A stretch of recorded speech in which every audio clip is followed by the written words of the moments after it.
વિધાનસભાની અને વિસાવદર વિધાનસભાની પેટા ચૂંટણીનું જંગ ચાલી રહ્યો છે તેની સેન્સ પ્રક્રિયા પણ આજે યોજવામાં આવી છે અને તેના માટે થઈને જ પોલિટિકલ એડિટર કિંજલ મિશ્રા અને સંવાદદાતા નરેન્દ્ર રાઠોડ બંને સાથે વાત કરીશું અને પ્રયાસ કરીશું એ જાણવાનો કે આખું જે આ સેન્સ પ્રક્રિયા ચાલી છે તેમાં કયા કયા સંભવિત નામોની જાહેરાત થઈ શકે છે।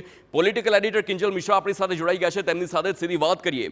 કિંજલ, જ્યારે વાત કરવામાં આવે છે હાલ સેન્સની પ્રક્રિયાને આવતીકાલે સાંજે બેઠક પણ થવાની છે, ત્યારે કયા કયા નામ છે જે હાલ ભાજપમાં ત્યાં સેન્સમાં ચાલી રહ્યા છે અને કયા નામ સૌથી આગળ, કોની શક્યતા સૌથી વધારે છે?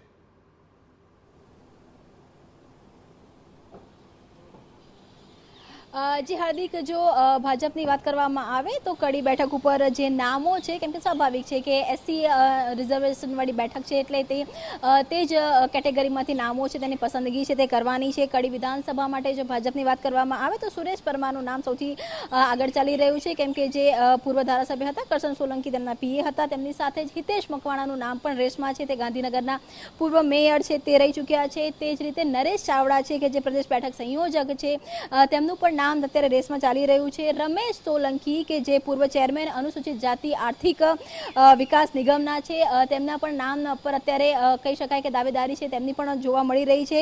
પ્રવીણ પંડ્યાની વાત કરવામાં આવે કે જે પૂર્વ ચેરમેન છે ડોક્ટર બાબા સાહેબ આંબેડકર અંત્યોદય વિકાસ નિગમના, તેમનું પણ જે દાવેદારી છે તે અહીંયા જોવા મળી રહી છે। તેની સાથે જ પૂનમ મકવાણાની વાત કરવામાં આવે, પૂનમ મકવાણા એ પૂર્વ સંસદીય સચિવ અને ધારાસભ્ય છે। હાલાકી જો હિતેશ મકવાણા અને પૂનમ મકવાણા તેમાં એટલે પિતા પુત્રની જોડીમાંથી કોની પસંદગી થશે એ ખૂબ જ મહત્વનું છે અને યા તો પિતા પુત્રમાંથી બંનેને ડ્રોપ કરવામાં આવી શકે તેવી પણ એક શક્યતા છે અહીંયા જોવા મળી રહી છે। તેની સાથે જો વાત કરવામાં આવે પ્રહલાદભાઈ પરમાર કે જે પૂર્વ પ્રમુખ અને જિલ્લા પંચાયત મહેસાણા જિલ્લા પંચાયતના પૂર્વ પ્રમુખ છે, તેમની પણ દાવેદારી છે તે જોવા મળી રહી છે।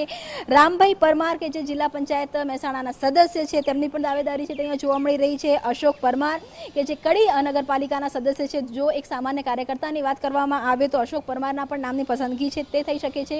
મહિલા દાવેદારોની વાત કરવામાં આવે તો જિલ્લા જે મહિલા મોરચાના જે આગેવાન છે જશીબેન પરમાર, તેમનું તે પણ પોતાની દાવેદારી છે તે નોંધાઈ રહ્યા છે। તેની સાથે જ યુવા આગેવાનોની વાત કરવામાં આવે તો ભાવેશભાઈ ચાવડા કે જે દલિત આગેવાન અને તેની સાથે જ વ્યવસાય વકીલ છે મહેસાણામાં, તેમની પણ વાત છે। તમામની વચ્ચે હિતુ કનોડિયાના નામની પણ ચર્ચા કડીમાં ચાલી રહી છે, કેમ કે હિતુ કનોડિયા એ ભાજપમાંથી પૂર્વ ધારાસભ્ય રહી ચૂકેલા છે અને જે પ્રમાણેના સમીકરણો છે તેને લઈ અને ફરી એક વખતે જો એક કહી શકાય કે ઇન્ડસ્ટ્રીમાંથી ચહેરાની પસંદગી કરવામાં આવે તો હિતુ કનોડિયા પર પણ પસંદગીનો કળશ છે તે ઢોળાઈ શકે છે। હાલાકી આ તમામ નામ કડીના સંભવિત દાવેદારો, સંભવિત ઉમેદવારો છે તે કહી શકાય। સેન્સ પ્રક્રિયા હજુ ચાલુ છે અને આમાંથી જે પણ શોર્ટલિસ્ટ હશે તમામની જો વાત કરવામાં આવે તો એ શોર્ટલિસ્ટ થયેલા તમામ જે લોકો છે, તમામ જે ઉમેદવારો છે તેમની પર ચર્ચા આવતીકાલે જે કઈ પાર્લામેન્ટરી બોર્ડની બેઠક છે તેમાં થશે અને ત્યારબાદ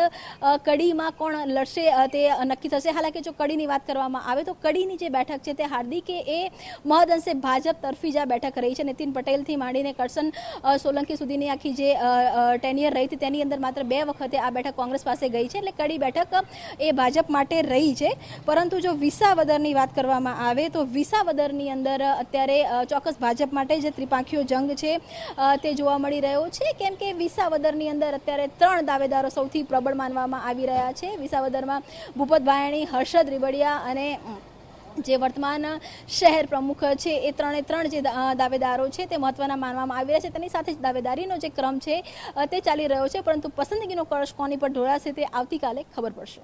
બિલકુલ કિંજલ, આપ જોડાયેલા રહેજો। નરેન્દ્ર રાઠોડ પણ આપણી સાથે જોડાયેલા છે, તેમની સાથે પણ વાત કરીએ।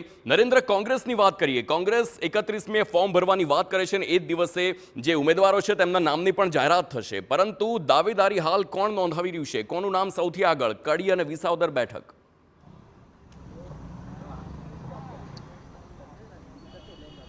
જે બંને જે પેટા ચૂંટણીઓ છે એના માટે કોંગ્રેસ દ્વારા જે દિવસે જાહેરાત થઈ હતી એ જ દિવસે નિરીક્ષકોની પણ કોંગ્રેસે જાહેરાત કરી દીધી હતી। જો વિસાવદરની વાત કરવામાં આવે તો વિસાવદર શનિ રવિમાં એના જે તમામ પ્રભારીઓ છે ત્યાં પહોંચ્યા હતા અને ત્યારબાદ એ બેઠક પર સેન્સ પ્રક્રિયા કોંગ્રેસ દ્વારા હાથ ધરવામાં આવી હતી। પર્ટિક્યુલર જો વિસાવદરની વાત કરવામાં આવે તો છેલ્લા 1.5 દાયકાથી એ વિધાનસભાનો જે જન આક્રોશ છે એ સત્તા વિરોધી પાર્ટી સામે જોવા મળતો હોય છે અને એની સામેનો જનાદેશ આ વિધાનસભાના વિસ્તારના મતદાતાઓ આપતા હોય છે। અને એ જ બાબતને ધ્યાનમાં રાખીને આમ આદમી પાર્ટી દ્વારા, કારણ કે છેલ્લી 2022 વિધાનસભાની ચૂંટણીમાં ત્યાં આમ આદમી પાર્ટીના કેન્ડિડેટ જીત્યા હતા, એના કારણે જ ગોપાલ ઇટાલિયાની શરૂઆતથી જાહેરાત થઈ ચૂકી છે, પરંતુ બંને કોંગ્રેસ અને આમ આદમી પાર્ટી વચ્ચે ત્યાં ગઠબંધન નહીં રહે એ અંગેની પણ સ્પષ્ટતા કોંગ્રેસ દ્વારા કરી દેવામાં આવી છે અને એના જ કારણે આ બેઠક પર ત્રિપાંખીયો જંગ જોવા મળી રહ્યો છે. પાટીદાર પ્રભુત્વવાળી આ બેઠક, અને એ બેઠક પર કોંગ્રેસ પણ કોઈ સક્ષમ પાટીદાર નેતાની શોધ ચલાવતું જોવા મળી રહ્યું છે અને એના જ કારણે જે સેન્સ પ્રક્રિયા થઈ છે અને એમાં પણ જે 4-5 નામો આવી રહ્યા છે એ તમામ પાટીદાર નેતાઓના નામ આવી રહ્યા છે, જેમાં જિલ્લા પંચાયત સભ્ય કરશન વડોદરિયા કે જેમના પત્ની છેલ્લે 2022 વિધાનસભાની ચૂંટણી લડ્યા હતા અને ત્યારબાદ એમની હાર થઈ હતી. આ સિવાય જિલ્લા કોંગ્રેસ ઉપપ્રમુખ ભરત વિરડિયા, ભેંસણ તાલુકા સભ્ય ભાવેશ ત્રાપસિયા અને નીતન રાણપરિયાના નામ સામે આવી રહ્યા છે અને કોંગ્રેસે પ્રયત્નમાં જોવા મળી રહી છે કે કેવી રીતના, કારણ કે ભારતીય જનતા પાર્ટી અહીંયા પોતાના માટે ચાન્સ જોઈ રહ્યું છે. છેલ્લા 1.5 દાયકાથી જ્યાં ભારતીય જનતા પાર્ટીના એક પણ ધારાસભ્ય જીત્યા નથી, ત્યારે ત્રિપાંખીયો જંગ થાય તો એનો સીધો ફાયદો ભારતીય જનતા પાર્ટીને મળે એ પ્રકારની સ્થિતિ જોવા મળી રહી છે અને એ સ્થિતિમાં કોંગ્રેસ ત્રિપાંખીયા જંગમાં કયા કેન્ડિડેટને ઉમેદવાર બનાવવામાં આવે તો ત્યાં કોંગ્રેસને સફળતા મળી શકે એ પ્રકારની રણનીતિ સાથે આગળ વધી રહ્યું છે અને એ અંગેનો રિપોર્ટ જે છે એ પ્રદેશ નેતૃત્વને સોંપી દેવામાં આવ્યો છે. રહી વાત કડીની, તો કડીમાં 3 પૂર્વ ધારાસભ્યો કોંગ્રેસના પોતાની દાવેદારી કરતા જોવા મળી રહ્યા છે, જેમાં નવસાદ સોલંકીનું નામ સામે આવી રહ્યું છે કે જેઓ દસાડાથી ધારાસભ્ય રહી ચૂક્યા છે.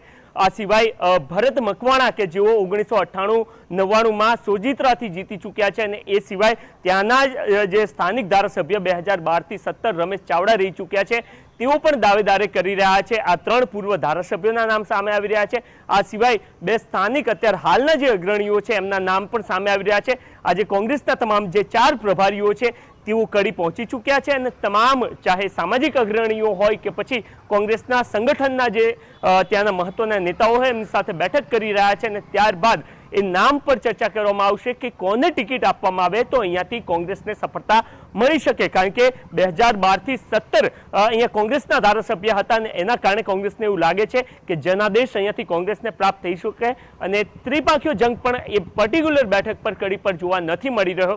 એના કારણે કોંગ્રેસ પોતાના માટે સક્ષમ ઉમેદવાર કોણ હોઈ શકે એ અંગેની આજે ચર્ચા કરતું જોવા મળી રહ્યું છે. બિલકુલ બિલકુલ, આભાર કિંજલ, આભાર નરેન્દ્ર સમગ્ર માહિતી બદલ. તો હાલ જે કડી અને વિસાવદરની બેઠક છે તેને લઈને સેન્સની પ્રક્રિયા પણ ચાલી રહી છે અને નામોની જાહેરાત પણ થવાની છે.